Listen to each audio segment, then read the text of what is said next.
আজকের ভিডিওতে আমি তোমাকে শিখিয়ে দেবো কিভাবে ইনস্টাগ্রামে ভ্যানিশ মোড অফ করতে হয় আর অন করতে হয়। তো চলো আমি সেটা প্রুফ সমেত দেখাচ্ছি। তো এই মেসেজ আইকনে ক্লিক করছি এবং কোনো একটা বন্ধুকে যা যা মেসেজ করেছি সেগুলো আমি ভ্যানিশ করে দেখিয়ে দিচ্ছি। তো ভ্যানিশ করার জন্য দুটো উপায় রয়েছে।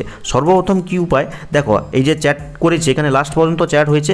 এবার কি করব, ধরে আঙ্গুলটা ধরে স্ক্রিনের ওপর একদম ওপরের দিকে তুলে দেবো। তো দেখো ভ্যানিশ মোড কিন্তু অন হয়ে গেল। দেখো উপরে দেখাচ্ছে vanish mode, seen messages will disappear when you close the chat. তো আমি চ্যাটটা ক্লোজ করছি এবং আবার ঢুকছি। তো দেখো এখানে কিন্তু কোনো মেসেজ নেই। তো এখন আবার তুমি কিভাবে সেটাকে আবার চালু করবে চলো দেখিয়ে দেই। তো আরেকটা উপায় কিন্তু রয়েছে, সেটাও বলবো।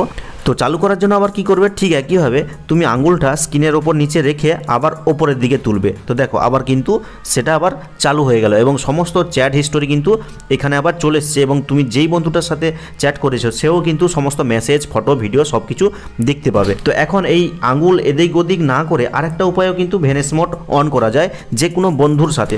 তো ধরো এই যে বন্ধুটার সাথে আমি চ্যাট করেছি, এই বন্ধুটার সাথে সেটিংসে গিয়ে ভ্যানিশ মোডটা অন করব। তো কি করব, এই বন্ধুটার নামের ওপর ক্লিক করব এবং এই যে দেখো প্রাইভেসি অ্যান্ড সেফটি অপশনটা রয়েছে এখানে ক্লিক করব।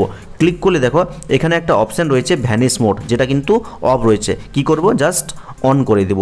আবার যদি পুনরায় তুমি আবার পরবর্তী সময়ে অফ করতে চাও তাহলে ঠিক একইভাবে সেই নামের ওপর ক্লিক করবে, প্রাইভেসি অ্যান্ড সেফটিতে ক্লিক করবে এবং এই ভ্যানিশ মোডটাকে জাস্ট অফ করে দিবে। এই দুটো উপায় কিন্তু ইনস্টাগ্রামের ভ্যানিশ মোড অন আর অফ করা যায়। তো ভিডিওটা ভালো লাগলে অবশ্যই লাইক করে চ্যানেলটিকে সাবস্ক্রাইব করবে, কমেন্ট করে জানিয়ে দেবে কেমন হলো আজকের এই ভিডিওটা। তো দেখা হচ্ছে পরবর্তী কোনো এই ধরনের হেল্পফুল ভিডিওর সাথে।